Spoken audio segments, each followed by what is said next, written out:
So hopefully the title of this video is intriguing enough or controversial enough to get at least a little bit of attention from the more right-leaning denizens of YouTube, because that's who this video is targeted towards. Not so much for my, typical viewer base, subscriber base, or whatever.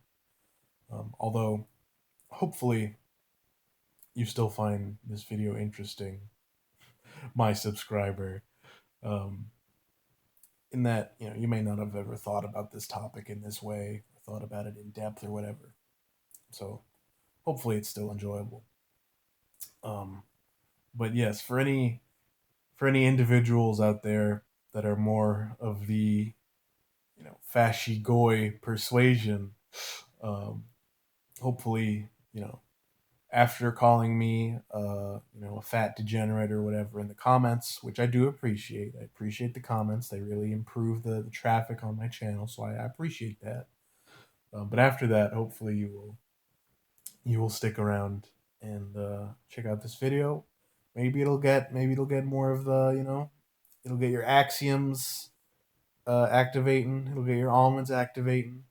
It'll start turning the old dusty hamster wheel in your head once again, and you might have some new ideas to ponder at the very least. And this video is not so much against white nationalism, because that as a topic has been pretty thoroughly dressed down by tons of people on YouTube, including myself. I made a video about it a couple months ago talking about how white identity is pretty fucking stupid. So, no big deal. Um, it is more focused on ethnonationalism, which is a bit more palatable to mainstream politics, but in my opinion, no less unstable of a term, or more unstable of an idea than white nationalism is.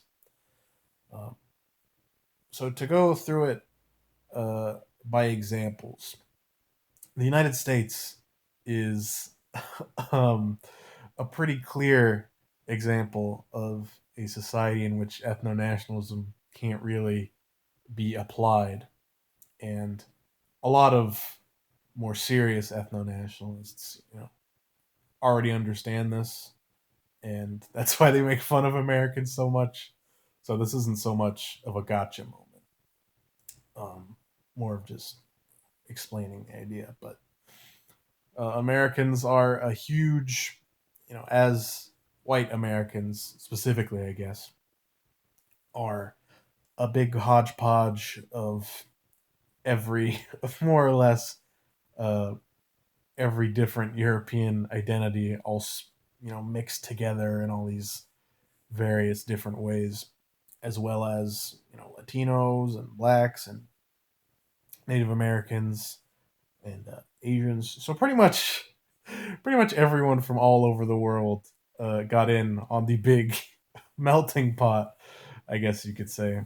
And so Americans don't really have any one solid ethnic identity to back around. Uh, so that's why white nationalism is a bit more of a thing here than ethno nationalism, just because there isn't much of a basis for that. Um, but like I said, a lot of ethno nationalists already know and admit this. So that isn't really a case against them necessarily. Although it is worth noting that that applies to quite a bit of the world, pretty much the entire, uh, all of the Americas can be described in that way. Um, but even moving into Europe, the United Kingdom is another pretty significant example. You have fucking English, Welsh, and Scottish people all living under one national identity when they are very, very distinct and at times kind of hostile to each other. uh, national or ethnic identities, rather. So the idea of an ethnically British person doesn't really make any sense at all because by design, it's multi ethnic. Um, Even going to a country like France, which most people would say that there is a French person ethnically, uh, I would say that that's not true. I would say that the idea of an ethnic French person is, about as valid as saying that someone's an ethnic uh, Norman before a French person, because there are so many different cultural and linguistic and even genetic sometimes um, disparities between French regions that you could just as much make a case for them being their own peoples in that way as for French people in general. You know, uh, is someone who grew up very ethnically Britannian. I don't. What is like the It was like the possessive form of Brittany. Is it Britannian? That sounds like that's not true. Britannia? I don't know. But someone who grew up very ethnically Britannia, uh, are they could just as easily be as culturally distinct from someone who lives in Paris as a Scottish person is to an English person or whatever.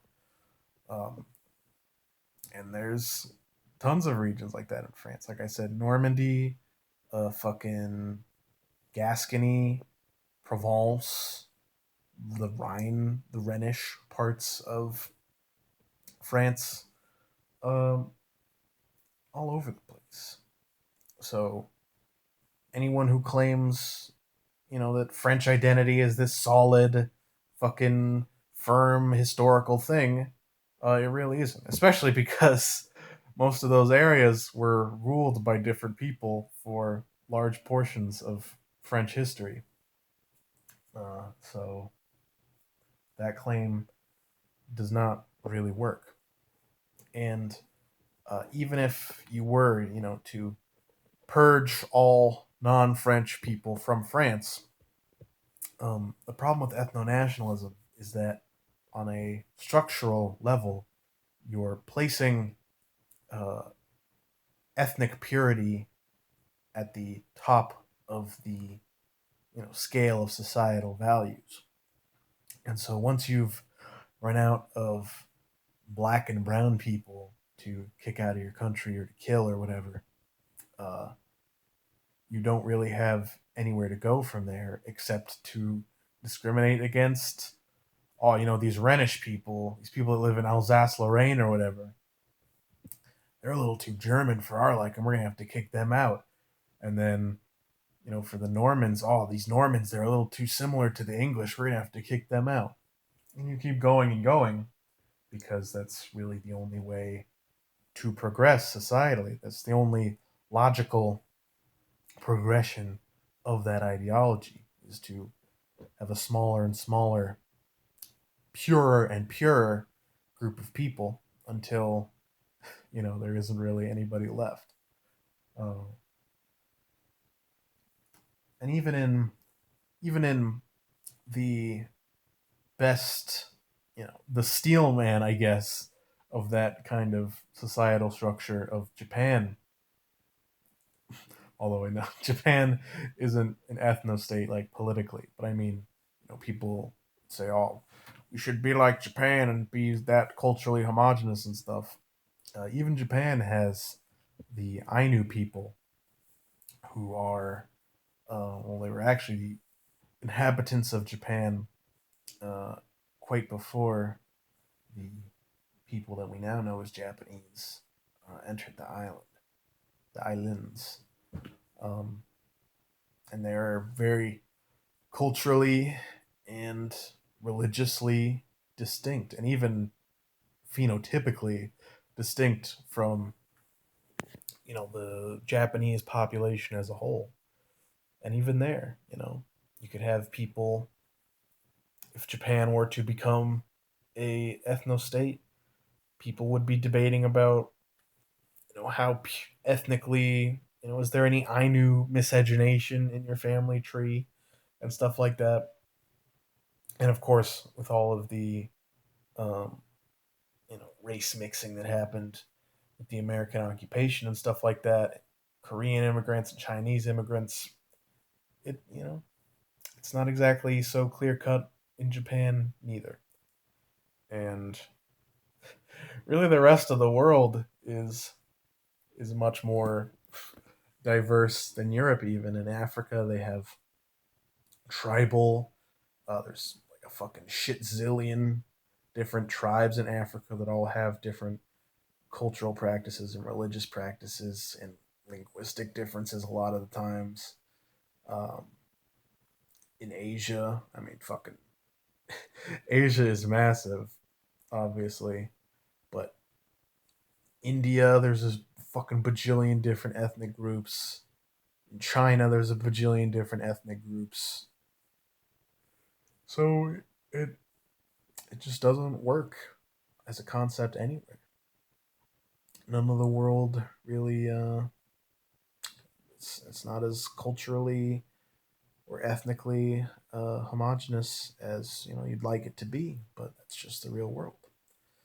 But that's why revolutionary nationalism works so much better, because you're centering your national identity not on purity to a vague concept like ethnicity, but you're centering your national identity on resistance to an oppressor, um, which is why revolutionary nationalism works so well in Haiti and in parts of Africa after decolonization and stuff like that, and among black people in America with like the Black Panthers and stuff.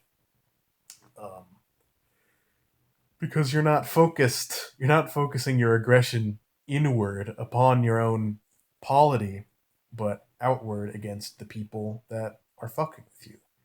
And that creates a much more sustainable society than than killing your own people does. So yeah, that's it. Hopefully that made you think a little bit. If you do have any big arguments against mine, say it in the comments. I'm not against having an argument with more right leaning people. I don't really care that much. So, you know, yeah, do whatever you want.